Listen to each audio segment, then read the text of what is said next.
시편 51편 1절부터 12절 말씀 마음을 집중하시고 함께 읽어봅니다. 하나님이여, 주의 인자를 따라 내게 은혜를 베푸시며 주의 많은 긍휼을 따라 내 죄악을 지워주소서. 나의 죄악을 맑게 씻기시며 나의 죄를 깨끗이 제하소서. 물은 나는 내 죄과를 아우니 내 죄가 항상 내 앞에 있나이다. 내가 주께만 범죄하여 주의 목전에 악을 행하여 싸우니 주께서 말씀하실 때에 의로우시다 하고 주께서 심판하실 때에 순전하시다 하리이다. 내가 죄악 중에서 출생하였으며 어머니가 죄 중에서 나를 잉태하였나이다.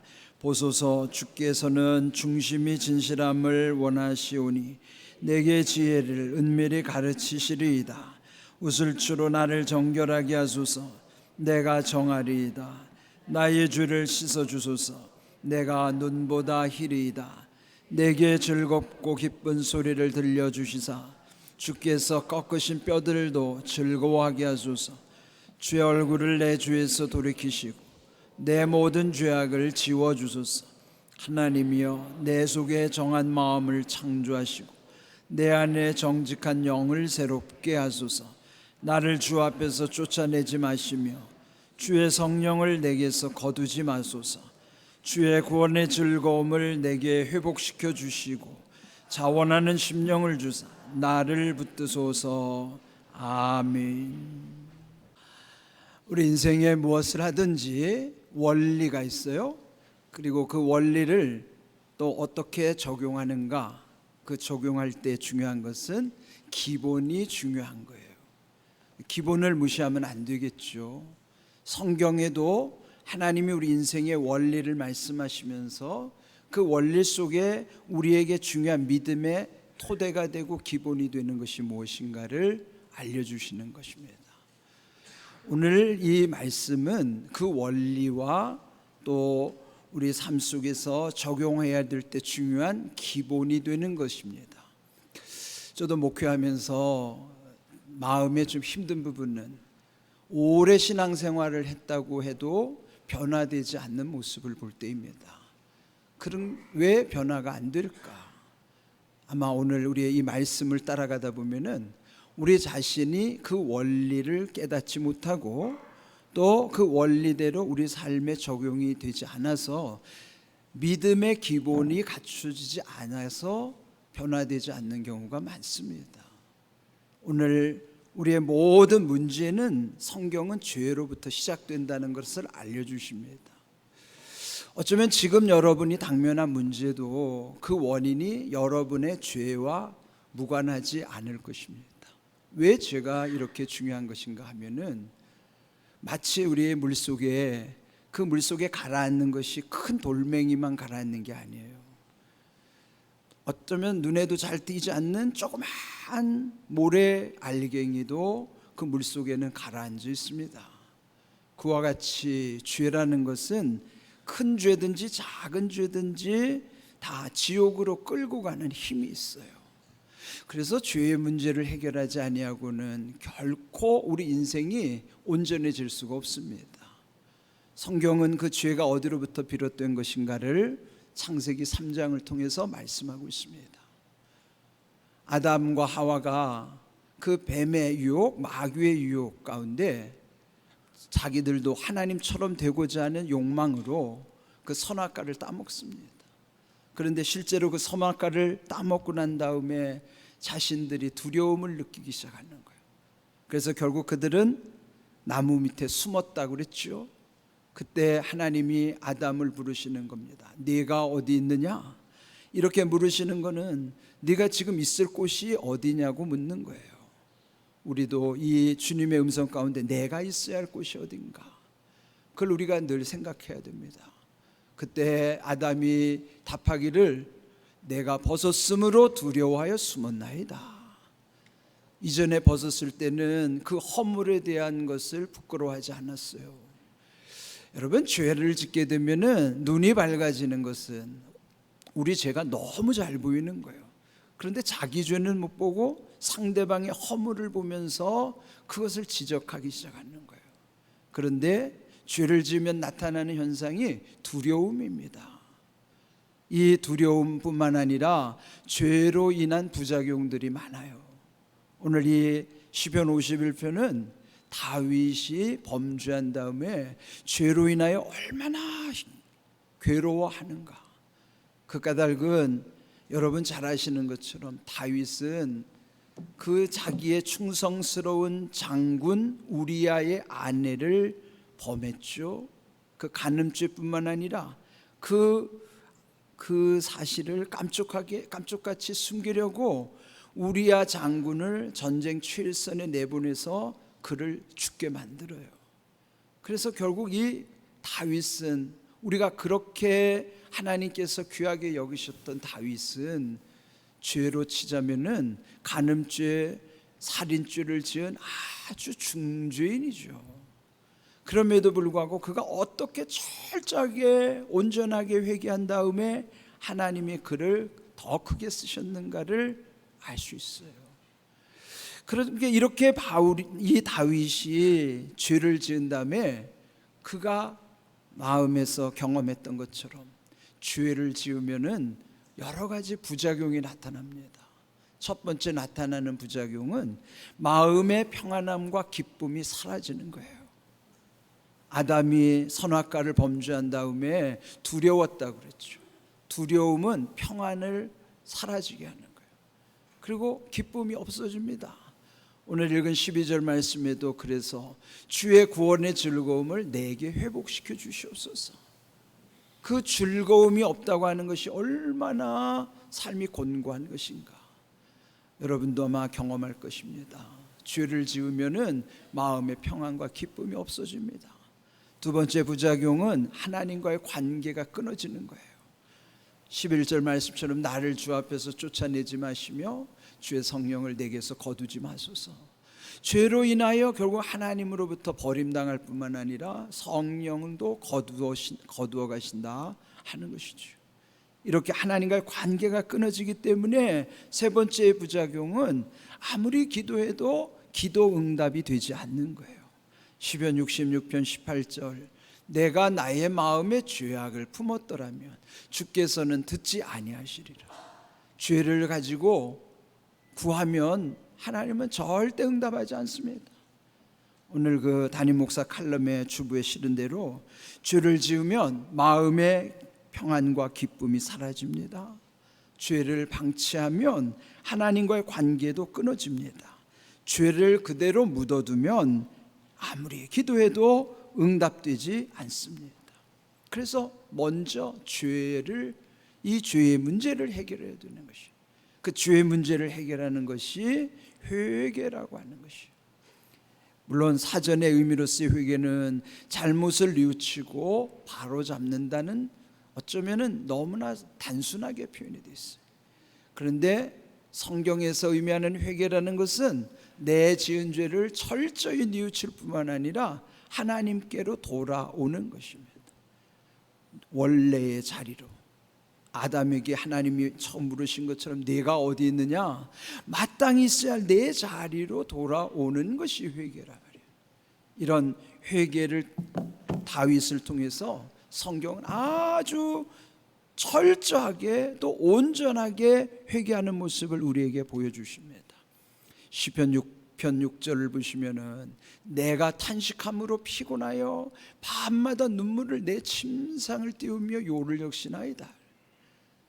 이 다윗은요 그렇게 간음죄와 살인죄를 짓고도 천연덕스럽게 있었죠. 그렇지만은 하나님은 나단 선지를 보내서 아주 신랄하게 그를 꾸짖으셨습니다. 그때 이 다윗은 꼬꾸라졌죠. 그리고 탄식하며 피곤했다. 여기 피곤하는 게 그냥 지쳐있는 상태가 아니라 완전히 퍼져있는 상태. 또 밤마다 눈물을 흘렸다는 것은 얼마나 괴로워하면서 번민하면서 그가 얼마나 눈물을 많이 흘렸는지 그의 침상을 띄울 정도로. 여러분 얼마나 운다고 해서 침대가 뜨겠어요? 과장된 표현이긴 하지만은 그렇게 애통하면서 마음을 아파하면서 하나님께 눈물을 흘려 철저하게 회개했다는 것입니다. 우리의 회개랑 한번 비교해 보세요. 때로 우리의 회개라는 것은 단순히 후회하는 정도, 뉘우치는 정도예요. 그런데 정말 하나님 앞에 회개하는 것은 이렇게 다윗처럼 철저한 회개가 필요합니다. 그래야 다시 그 죄를 짓지 않아요. 근데 우리는 왜 반복된 죄를 짓는가요? 그는 철저하게 회개하지 않았기 때문에 똑같은 죄를 여전히 반복해서 짓는 거예요. 이렇게 철저하게 회개를 해야만 똑같은 죄를 짓지 않아요. 그러나 사람이 여전히 죄인이기 때문에 또 다른 죄를 질 수는 있어요. 그렇지만 말씀대로 살아갈 때에 죄인 것을 알고 죄는 더 이상 짓지 않아요. 모르기 때문에 짓는 죄는 하나님이 긍휼히 여겨주시지만은 이게 죄라는 사실을 알고 죄를 짓는 건 하나님을 멸시하는 거예요. 근데 오늘 우리 그리스도인들 보세요. 알고 짓는 죄들이 얼마나 많은가. 그것은 우리가 이렇게 철저하게 회개하지 않았기 때문에 여전히 똑같은 죄를 그대로 짓고 살아가는 것이죠. 다윗은 이렇게 철저한 회개뿐만 아니라 온전한 회개를 구했습니다. 오늘 2절 말씀에 보면 나의 죄악을 맑게 씻으시며 나의 죄를 깨끗이 지하소서. 그 죄를 어떻게 깨끗하게 없는 것으로 그렇게 할 수 있을까요? 그 불가능하죠. 용서는 해줄 수 있는데 용서했다고 해서 이미 지은 죄가 없어지는 건 아니에요. 우리 다 용서한다고 해서 다 기억할 수밖에 없어요. 우리는 연약한 존재이기 때문에 그나마 서로를 용서하더라도 잊어지지는 않아요. 그러나 더 이상 그 일을 문제 삼지 않는 정도, 그것도 대단한 용서라고요. 우리가 서로 어떤 용서하고 용서받을 일이 그게 결코 잊어질 수 없어요. 그러나 하나님의 은혜를 경험하면 적어도 그 문제를 가지고 다시 문제 삼지는 않아요. 그게 정말 은혜 받은 사람의 모습입니다. 그런데 다윗은 그 정도의 용서를 구한 게 아니라 그보다 더 완전한 용서가 뭔가요? 여기서 말한 대로 아예 없는 것으로 깨끗하게 지워달라는 거예요. 그건 사람으로서는 불가능한데 하나님으로서는 하실 수 있어요. 요한일서 1장 9절에 예수님이 십자가에서 죽으신 다음에 이 다윗의 기도가 우리에게 이루어졌음을 알려주시는 내용이에요. 만일 우리가 우리의 죄를 자백하면 그는 미쁘시고 의로우사 우리의 죄를 사하시며 우리를 모든 불의에서 깨끗하게 하실 것이요. 깨끗하게 한다는 건 아예 없는 것으로 도말해 주신다는 것입니다. 이게 우리가 용서하는 것과 하나님이 용서하는 것의 차이예요. 그래서 우리의 수준에서 하나님께 용서를 구하는 게 아니라 다윗은 아주 온전한 회개를 통해서 아예 죄가 없도록 그렇게 해달라는 것이죠. 그리고 여기의 말씀처럼 모든 불에서 깨끗하게 해주실 것이라고 응답해 주시는 거예요.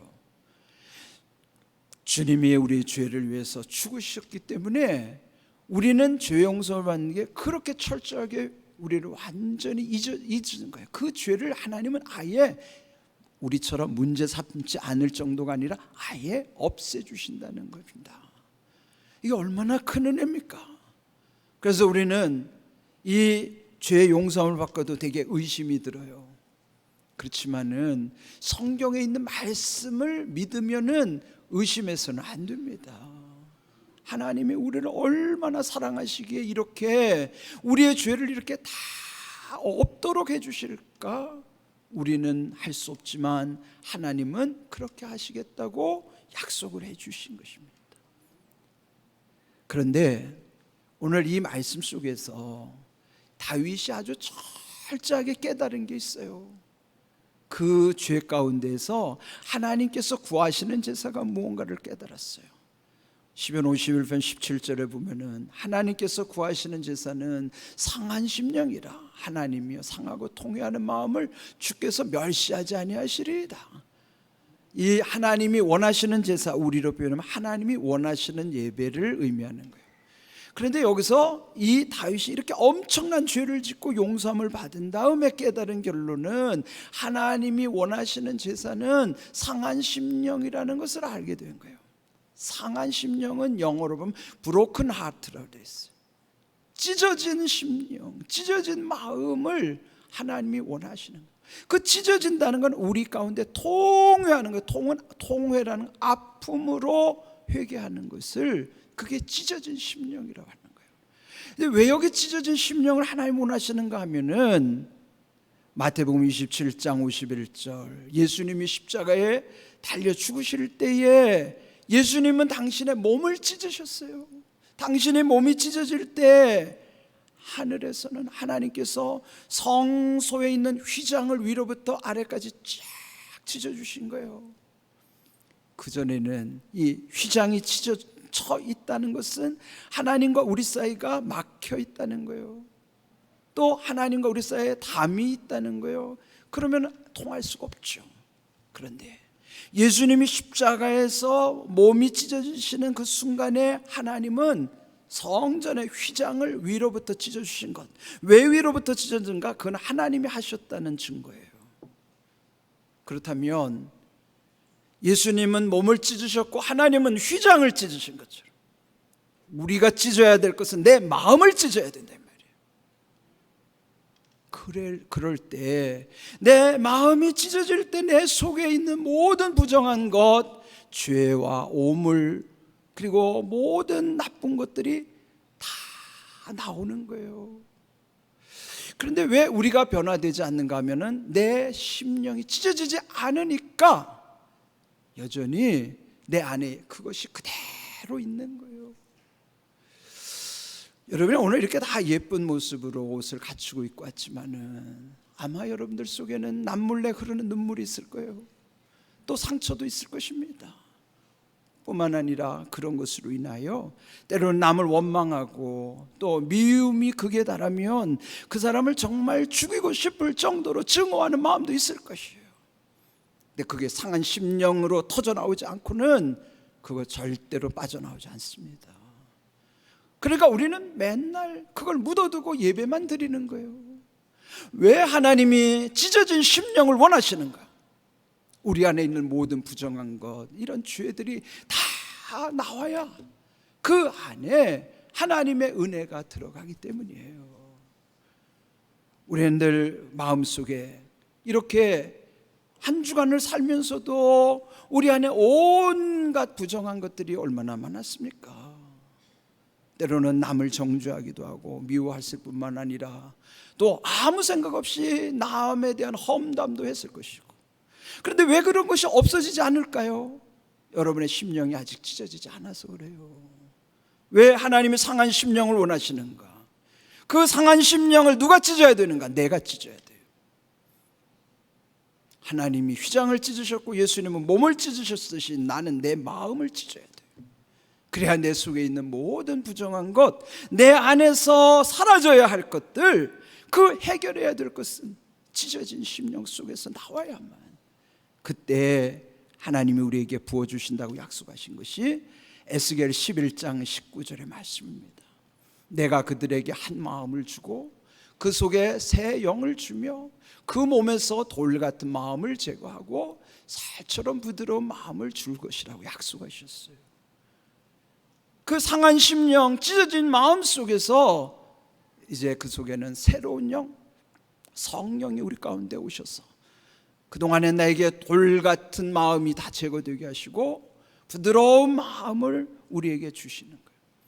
그래야 우리는 예수님을 닮아 거룩함의 능력으로 더 온전해져 가는 거예요.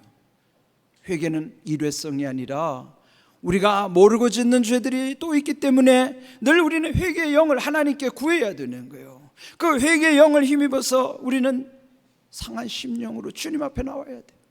우리의 마음이 찢어질 때 그 속에 새 영을 부어주셔서 돌 같은 마음 제거하시고 부드러운 마음으로 더욱 주님을 닮아가게 하시는 것이에요. 저도 교회에서 목회하면서 이제 그런 많은 마음의 부담은 왜 오래 신앙생활을 하는데 변화가 안 될까라는 거예요. 근데 우리는 착각해요.